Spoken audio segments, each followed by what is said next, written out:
ሰላም ወዳጆች እንዴት ናችሁ? እኔ ደህና ነኝ እግዚአብሔር ይመስገን። ዛሬ ከብዙ ጥያቄዎች በኋላ የተለያዩ ተመልካቾች ሁሉንም ቪዲዮ በተከታታይ ማግኘት አልቻልንም እያሉ እየጠየቁኝ ናቸው። እኔ ግን ካሁን በፊት ሁሉ ጊዜ እናገራለሁ፣ ፕሌሊስት ላይ አለ፣ የሁሉም ወራት ለየብቻ ፕሌሊስት ላይ እንዳለ ተናግሬያለሁ። ነገር ግን ጥያቄው እየተጨማመረ ስለመጣ እየተደጋገመ ስለመጣ ዛሬ የ6 ወር ህጻናት ምግብ ካሁን በፊት የሰራሁትኝን በ3 ቪዲዮ ነው፣ በ3 ጊዜ ነው ከፋፍዬ ሰርቼው የነበረው እንዳይረዝም። ዛሬ ግን እንደዛ አጣ ነው እያሉ ላሉ ሰዎች ይህ መልስ ይሆናል ብዬ ስላሰብኩኝ ሁሉንም ቪዲዮ የአንድ ወር የ6 ወር ህጻናት ምግብ ማለት ነው 10 አይነት ምግብ በቀን በ3 ቀን አንድ ምግብ ስለሆነ የምንሰጠው ለመጀመሪያው ወር ያንን ቪዲዮ ነው ይዤ የመጣሁት።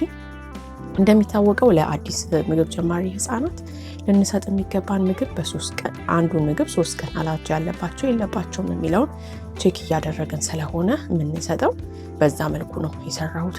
ለመጀመሪያው ቀን እንድንሰጥ የሰራሁት ካሮት ነው። ካሮታችንን በእንፋሎት በማብሰል በእናት ጡት ወተት ወይ ደግሞ በፎርሙላ ወተት በመበጥበጥ በዛ መልኩ በጣም ላም ያለ ወፍራም ያልሆነ በዛ መልኩ ከ1 የሾርባ ማንኪያ እስከ 2 የሾርባ ማንኪያ የሚሆን እንመግባቸዋለን ማለት ነው።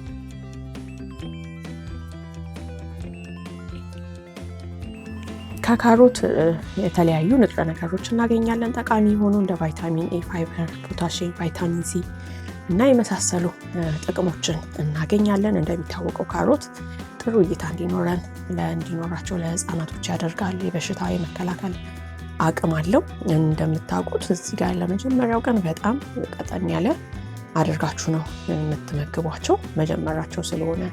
ሌላው ዋናው ነገር ህፃናት ልጆች እስከ 1 ዓመት ድረስ ዋናው ሊያገኙ የሚገባው እንደው አማራጭ የማይቻልበት ሁኔታ ካልተፈጠረ በስተቀር የእናት ጡት ወተት ሁሉንም ነገር ሊያጠቃልል ይችላል። ሌላው ምግብ የምንሰራው ለተጨማሪ ብቻ ነው የሚሆነው። ስለዚህ ማጥባት የምትችሉ እናቶች እስከ 1 ዓመት ድረስ ዋና ምግባቸው ብላችሁ ማሰብ ያለባችሁ የእናት ጡት ወተት። እሱ የማይገኝ ከሆነ ደግሞ ፎርሙላ ወተት ያው አማራጭ ሳይኖር እሱንም ስለምንጠቀም ማለት ነው። ከዛ ባሻገር ምግቡ ለተጨማሪ ነው። እዚህ ጋር የምንመግባቸው ለመጀመሪያ ቀን ስለሆነ 1 የሾርባ ማንኪያ ቢበዛ 2 የሾርባ ማንኪያ በቀን 1 ጊዜ ነው የምንመግባቸው እያለን መጠኑ እየጨመረን እንሄዳለን። ከ7 ወር በኋላ ደግሞ ስንገባ በቀን 2 አይነት ምግብ ማድረግ እንጀምራለን ማለት ነው። ለሁለተኛ ያዘጋጀሁት አፕል ነው። አፕላችንን በደንብ ልጠን ከውስጡ ያለውን ፍሬ አውጥተን እሱንም በእንፋሎት እናበስለዋለን ማለት ነው። እንደሚታወቀው ከአፕልም ደግሞ የተለያየ ንጥረ ነገሮች እናገኛለን እንደ ቫይታሚን ሲ፣ ፋይበር፣ ፖታሺየም ለምግብ መፈጨት በጣም ጥሩ ነው። አፕል እንደውም ድርቀት ምናምን ኖሮባቸው ካካ ለሚቸገሩ ልጆች አፕል በጣም ሆድ ያለሰልሳልና በዛ መንገድም ያገለግላል፣ ይጠቅማል ማለት ነው። እዚህ ጋር አፕሉንም እንደዚህ በእንፋሎት ካልሆነ ደግሞ ቀቅለን ማብሰል እንችላለን። በዛ መልኩ አድርገን እሱንም በተመሳሳይ ሁኔታ ከ1 የሾርባ ማንኪያ እስከ 2 የሾርባ ማንኪያ በቀን 1 ጊዜ እንመግባቸዋለን ለመጀመሪያ ለ6 ወር ማለት ነው። ከዛ በመቀጠል እንደ 3ኛነት ያዘጋጀሁትኝ ምግብ ስኳር ድንች ነው። ስኳር ድንቹንም ልጠን ከትፈን ከፈለግን በውሃ መቀቀል እንችላለን፣ ካልሆነ ደግሞ በእንፋሎት ማብሰል እንችላለን። እሱንም እኔ እዚህ ጋር ስኳር ድንቹን በውሃ ነው ያበሰልኩትኝ። እንደሚታወቀው ከሱም ደግሞ ከስኳር ድንቹ የምናገኘው ጠቃሚ የሆነ ንጥረ ነገር እንደ ቫይታሚን ኤ፣ ፋይበር፣ ቫይታሚን ሲ፣ ፖታሺየም እና የመሳሰሉ ንጥረ ነገሮችን እናገኛለን ከውስጡ። ጥሩ ለሆነ እድገት ያገለግላቸዋል። የበሽታ የመከላከል አቅም አለው። እሱም ያው ካሁን ባለፈው እንደነገርኳችሁ ከዚህ ቀደም ባለውን ቪዲዮ መጀመሪያ ላይ በጣም ቀጠን ያለ ነው የምንመግባቸው። ከዛ ደግሞ እያለን ከፍ እያሉ ሲመጡ እያወፈርን ከዛ ደግሞ በሹካ እየዳመጥን በዛ መልኩ ማግኘት እንዲለማመዱ በተለይ ከ9 ወር በኋላ ከ8 ወር በኋላ እንዲያኝኩ በዛ መልኩ እናዘጋጅላቸዋለን ማለት ነው። እዚህ ጋር 3ኛው ስኳር ድንች ነው። እንደነገርኳቸው የመጀመሪያው ካሮቱን ከ1ኛ ቀን እስከ 3ኛ ቀን፣ ሁለተኛውን አፕሉን ከ4ኛው ቀን እስከ 6ኛው ቀን፣ ይሄኛውን ደግሞ ከ7ኛ ቀን እስከ 9ኛ ቀን ማለት ነው ስኳር ድንቹን የምንመግባቸው። በዚህ መልኩ እሱንም ማዘጋጅቻለሁ። በዚህ አጋጣሚ ቤት ስትገቡ ዛሬ አዲስ የሆናችሁ ሰዎች ሰብስክራይብ አድርጋችሁ ተቀላቀሉ። የሚለቃቸው ቪዲዮዎች ደግሞ ሁሌ እንዲደርሷችሁ የደወል ምልክት ተጫኑ። እያያችሁ ያላችሁ ሰዎች ደግሞ ላይክ አድርጋችሁ ግቡ። አይዟችሁ ነካ አድርጉት፣ የሚያስከፍል ነገር የለውም እና ግን ያ ላይክ ለኔ ለሌላ ሰዎች እንዲደርስ በጣም ያገለግላል። ቻናሉ እንዲያድግ ይጠቅማል። አይታችሁ ዝም ብላችሁ ከሄዳችሁ ግን ዩቲዩብ የሚያስበው አልጠቀማቸውም ብሎ ነው የሚያስበው። ስለዚህ ካያችሁት ላይክ አድርጉና ውጡ። ለሌሎች ሰዎች እንዲደርስ ደግሞ ሼር ማድረግ ትችላላችሁ። እዚህ ጋር የሚቀጥለው እኔ የተጠቀምኩት የኦት ዱቄት ነው። የኦቱን ዱቄት በውሃ በጥብጬ የፈላ ውሃ ውስጥ በመጨመር በደንብ አድርጌ አበስለዋለሁኝ።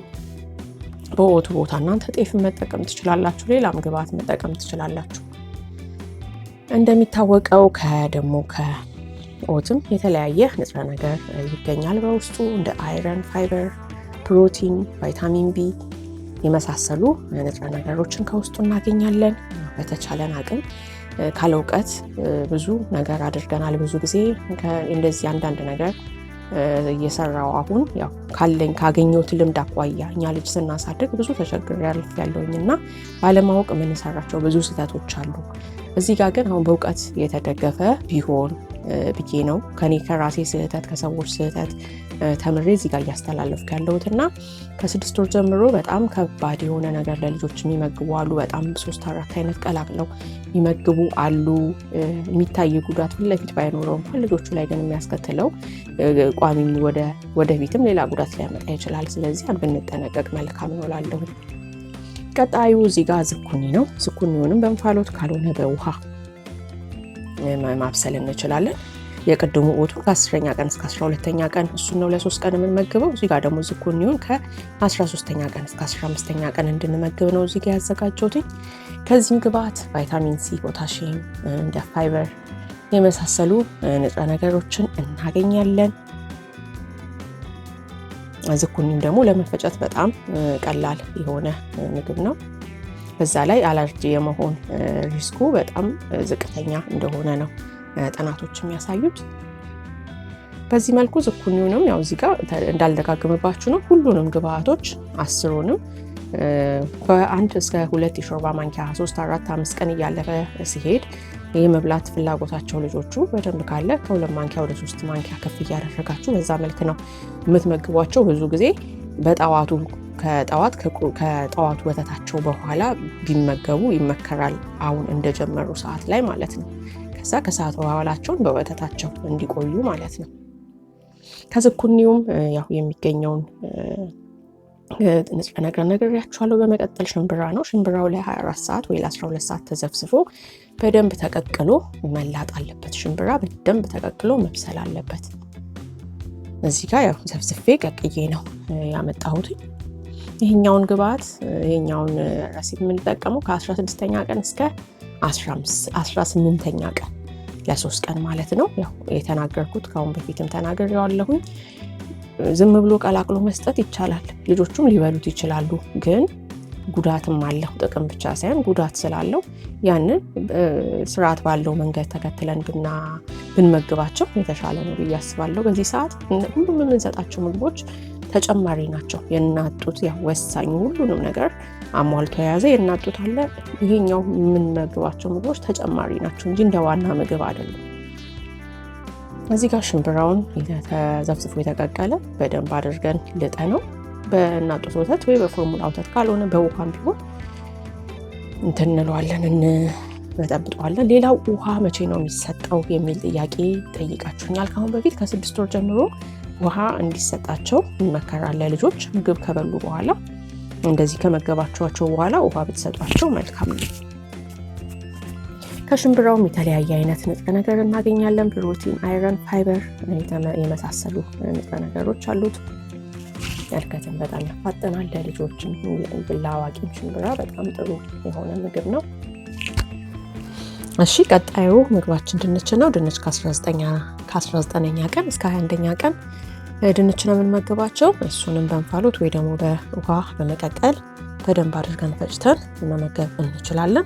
ለማቅጠን የእናት ጡት ወተት ወይ ደግሞ ፎርሙላ ወተት ካልሆነ ውሃ መጨመር እንችላለን። ከዚህም ግብአት ደግሞ እንደ ቫይታሚን ሲ፣ ፖታሺየም፣ ካርቦሃይድሬት የመሳሰለ ንጥረ ነገር እናገኛለን።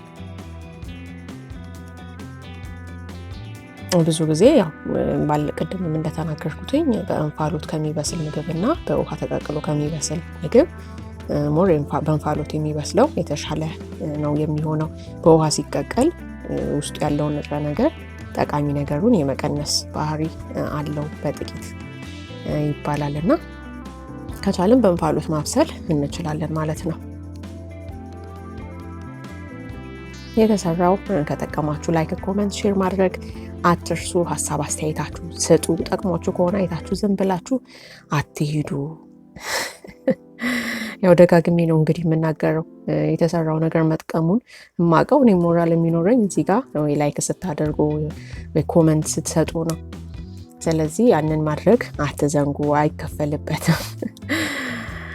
ኦኬ። በመቀጠል ከ22ኛው ቀን እስከ 24ኛው ቀን በጣም አስፈላጊና ጠቃሚ የሆነ ምግብ አቮካዶ ነው።